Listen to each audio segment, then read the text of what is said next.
वालेकुम। यहाँ पे बेटा देखो, अभी ग्रामर के कुछ सवाल हैं वो हम लोग हल करेंगे। मराठी का है ग्रामर। पहला सवाल है, लिंग बदला।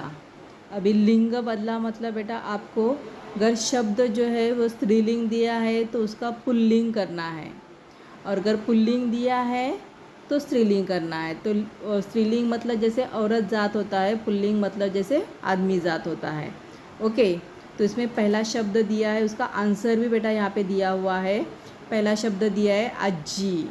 तो आजी मतलब दादी होता है। तो ये आजी जो है वो स्त्रीलिंग है, और उसका जो पुल्लिंग होता है वो अजोबा होता है, मतलब दादी, दादा, आजी, अजोबा। ओके, अभी दूसरा शब्द है शिक्षक। शिक्षक मतलब उस्ताद। उस्ताद जो है वो पुल्लिंग है।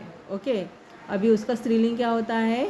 शिक्षिका। शिक्षिका मतलब जो लेडी टीचर रहता है उसको मराठी में जो है शिक्षिका बोला जाता है। तीसरा शब्द है मुलगा। मुलगा मतलब लड़का होता है, तो ये पुल्लिंग है। अभी इसका जो मतलब स्त्रीलिंग होता है वो मुलगी होता है। मुलगी मतलब लड़की, लड़का, लड़की, मतलब मुलगा, मुलगी, ऐसे। फिर आगे चौथा शब्द दिया गया उंदीर। उंदीर मतलब चूहा। ओके, तो ये मेल बताया गया है। मेल मतलब आदमी जात बताया गया है, तो उसका जो है स्त्रीलिंग क्या होता है? उंदरीन। उंदरीन मतलब जैसे फीमेल चूहा, उसको उंदरीन मराठी में बोला जाता है। अभी नेक्स्ट पांचवा शब्द बताया गया है डबा, और उसका डबी, ये जो है आपको स्त्रीलिंग होता है। तो डबा मतलब डबा, और डबी मतलब जैसे उसका स्त्रीलिंग फॉर्म डबी होता है, डबा, डबी। चौथा शब्द बताया गया है म्हातारी, और उसका जो पुल्लिंग होता है म्हातारा। अभी म्हातारी मतलब बुढ़िया, और म्हातारा मतलब बूढ़ा। तो ये पुल्लिंग और स्त्रीलिंग इस तरह से सवाल जो है वो चेंज किया जाता है। अभी नेक्स्ट सवाल आपके सामने है, वचन बदला। वचन बदला मतलब एक वचन और अनेक वचन। बदला मतलब तब्दील करना है आप लोग को। अभी देखो यहाँ पे बताया गया है सळई। तो सळई का अनेक वचन क्या होता है? सळया। ओके, एक वचन दिया है तो हमने क्या किया, उसका अनेक वचन बनाया, सळई, सळया। अभी यहाँ पे पंखे अनेक वचन दिया है, तो हमने पंखे का एक वचन बनाया, पंखा, पंखे, पंखा। अभी तीसरा है युक्ति। युक्ति मतलब तरकीब, और बहुत सारी युक्ति मतलब बहुत सारे ऐसे युक्ति रहेंगी, तो उसका अनेक वचन जो है ना युक्त्या ऐसे होता है। फिर चौथा शब्द है दगड़। दगड़ मतलब पत्थर, तो पत्थर का अनेक वचन पत्थर ही रहता है, मतलब दगड़ ही रहता है।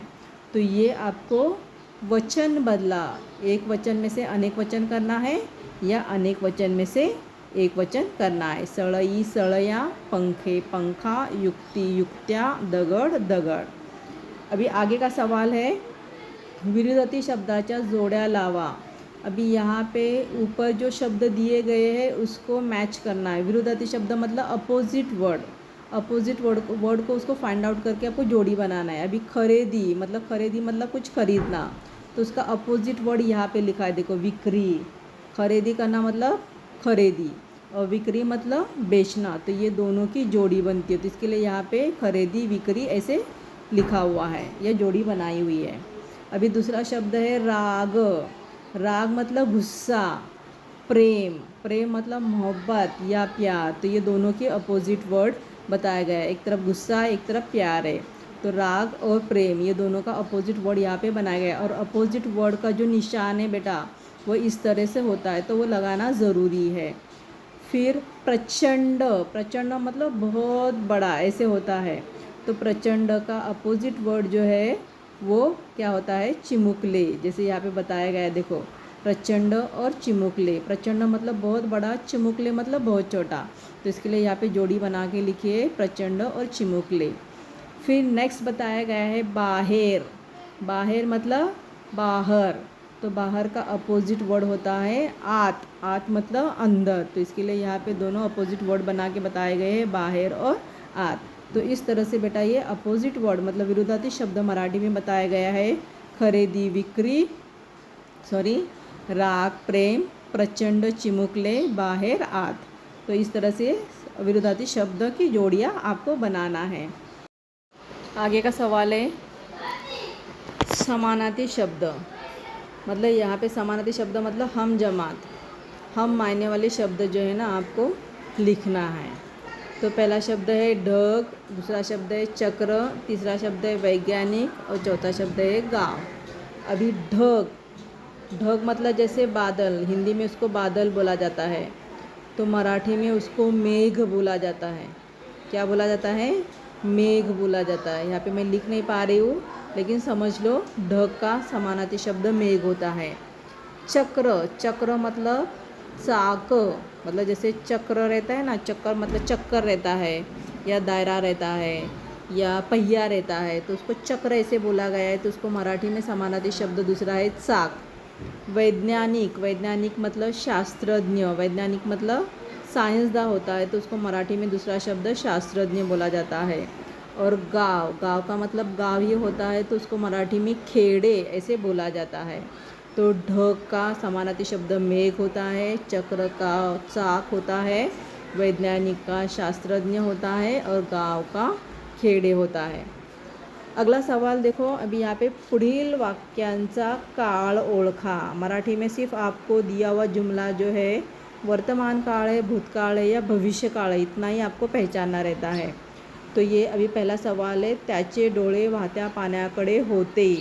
अभी होते मतलब थे, उसके मतलब आंखें बहने वाले पानी की तरफ थे, था, थी ऐसे कुछ आता है, जिसमें होता, होते, होती, मराठी में उसको शब्द ऐसे बोला जाता है।